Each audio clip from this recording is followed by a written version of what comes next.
Hello, and welcome ulit sa kusina ni Mrs. O. Tatanungin natin si Gov ano gusto niyang lutuin natin today. What do you want? What? Huh? Yung pancit na masos. Okay. Actually, gustong-gusto niya talaga noodles. Spaghetti, pancit, gusto niya. So, what do you want? Ayun doon. So, we're cooking pancit. Pero of course, our pancit at kusina ni Mrs. O is a little bit different. Diba? Hindi naman different, pero for some reason, of course, ang hirap magturo. In Malabon, alam natin ginagamit natin rice noodles. But in our home, no, in my childhood home, when I was growing up, pag sinasabing pancit, my mom would always mix bihon or sotanghon and canton. No? So for some reason, ganun ako lumaki na two kinds of noodles sa pancit. And then, she made use a lot of oyster sauce.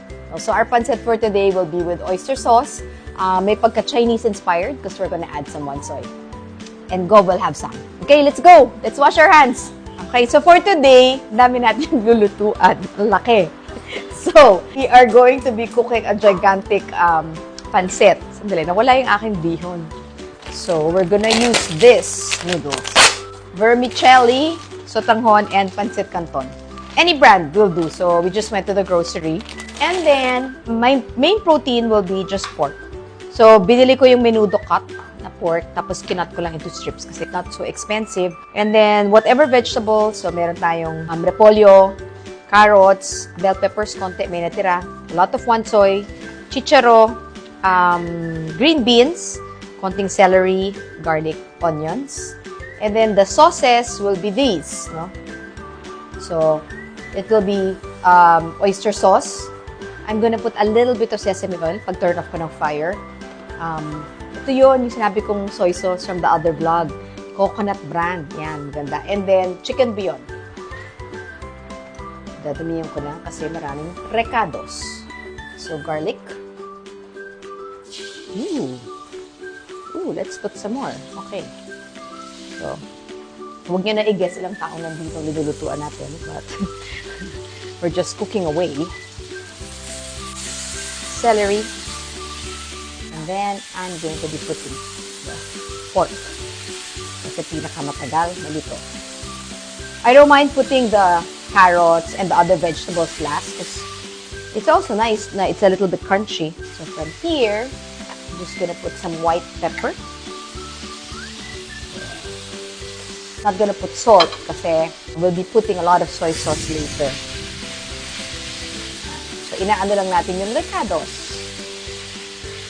Tapos kanina, di ba, from chow fan, when you were cooking chow fan in the previous vlog, di ba, meron tayong Chinese sausage. So, you can actually also add it here. Kung may natitira ka, pero wala na kami natira. So, unahin muna na yung mga matitigas na vegetables. Carrots.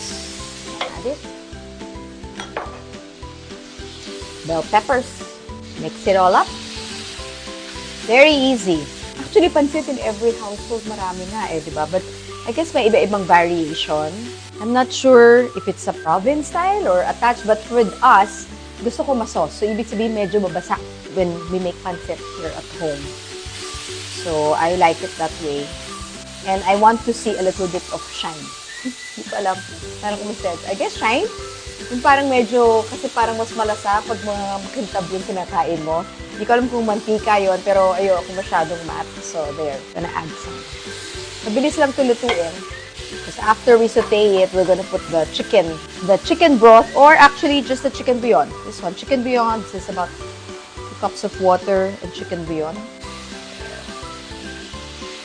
Ooh. You can smell the vegetables already cooking. Whew, parang facial. Parang akong nape-facial dito. Laki ng pan. So, chicharo. Optional kasi yung chicharo, marami. Ewan ko bakit kami marami sa ref. So, bago pa mabulok or anything, I'm adding it here. So, ano nga tawag dito? Kawali, di ba? This is very handy. Minimix ko lang lahat. Polio. Dami na. Ito, parang basically, we're just sauteing it and we're just waiting for the cabbage na medyo, not naman malanta, but you know, to cook a little bit. You don't want it naman to be so raw. And one of the reasons why uunahin ko yung broth is para mas ma-continue pa maluto yung mga vegetables. Just to make sure before we add all of the noodles. Because it's gonna be you don't want it to be very dry. And maybe isa sa reason nga, that's why I opt for pancit na medyo mabasa when I make pancit, is because talagang the noodles really absorb a lot of the liquid. So at least, kunyari, while we're cooking it, medyo mabasa-basa pa. By the time ilagay mo sa table, syempre magkukuntul pa yung tao, hindi pa kakainin agad-agad. Parang na-absorb pa niya yung sauce. So at least hindi parang ganun tuyong-tuyo. No? So that's why, I guess, it's sort of a tip. I guess when we cook, same concept with the pasta. So, how will you know if the vegetables are a little bit cooked? Actually, you're gonna start smelling things that are different. Parang, when you cook it, you don't really smell anything with the vegetables because they're not really herbs. But then, once as you start cooking it and sauteing it, it actually interacts, diba? Or touches the surface and the heat. Sorry, siguro tumatahol. You can actually smell it. No? So now, unahin ko tong yan. There. So, yung tubig. I'm just gonna add a little bit more of water. There you go. And then, if you notice, konti na lang natitira. So, I'm gonna add pa water.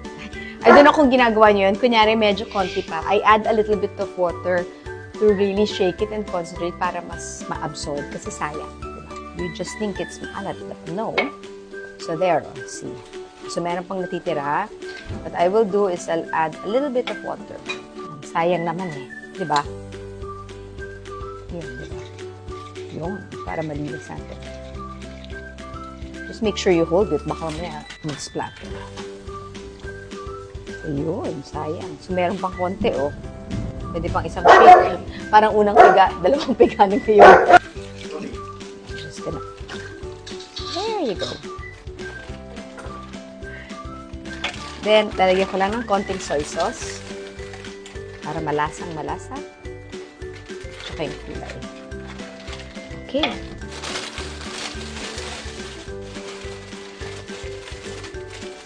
So, kailangan na natin ng mussels. I'm just adding more water just to make sure. Okay. Lagyan mo yun. Minimix na natin yung sotanghon and canton. Okay.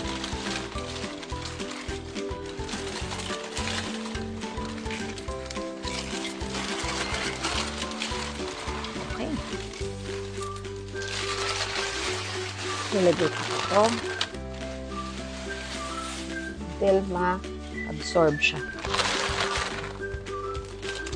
Kaya kailangan ng malaking ikan. Kasi nga, laki ng noodles. You just have to make it soak. Diba sa Chinese may parang ganito yung they actually fry pa the noodles and they just put the sauce on top. Okay? So, ina-absorb na. So, bababa na lang siya mamaya. I-absorb muna the sauce.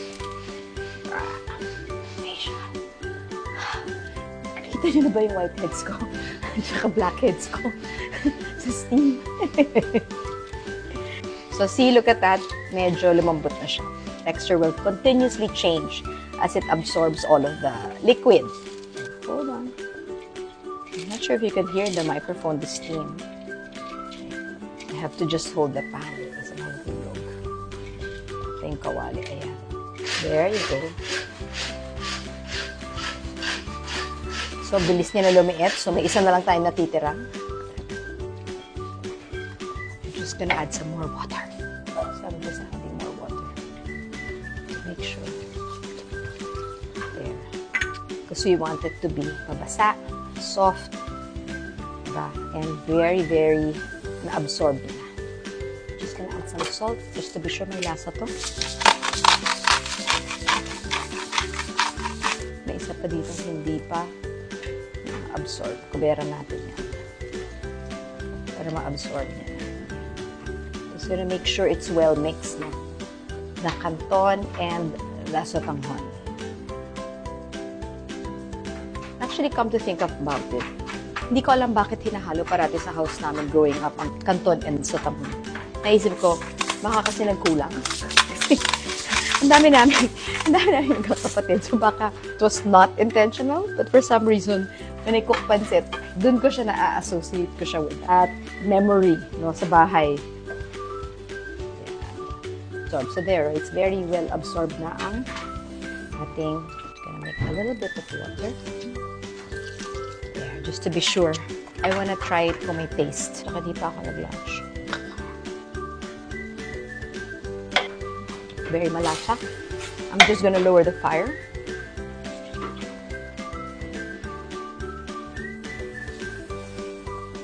So I'm just making sure na nakamix talaga yung canton and cinnamon para proportion yung lasa. I'm just gonna add more water. There. Okay. Actually, pwede kang pa nga mag-add ng konting pancit pero mas gusto kong malaman. Diba? Para every bite, may ulam talaga. And then here, just to add an explosion of flavor, we're gonna add one soy. To make it a little bit more Chinese kunyari. There. And then, turn off the fire. And then we're gonna add the sesame oil. Just to add another layer of flavor. Kasi nga parang, yun nga, we want it to be shiny. We want it to have that parang Chinese taste. So, ito na yung pang merienda. So, let me just plate it. Hindi ko na kaya ng muscles ko. Kailangan ko ng help from Vicky. Yun. So, here is ready for the merienda. Are you gonna taste it? Okay. Okay. Then, I'm just gonna add some more.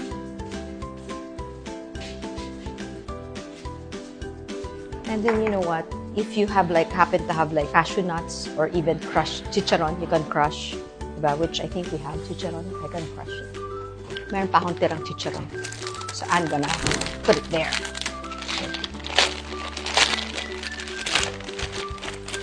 With back fat and everything.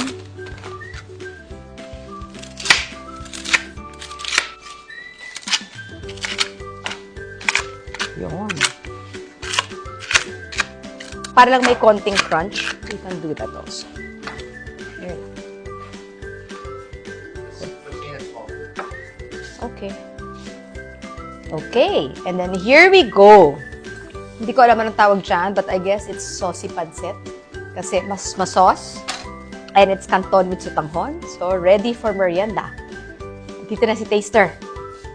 Let's go, Taster.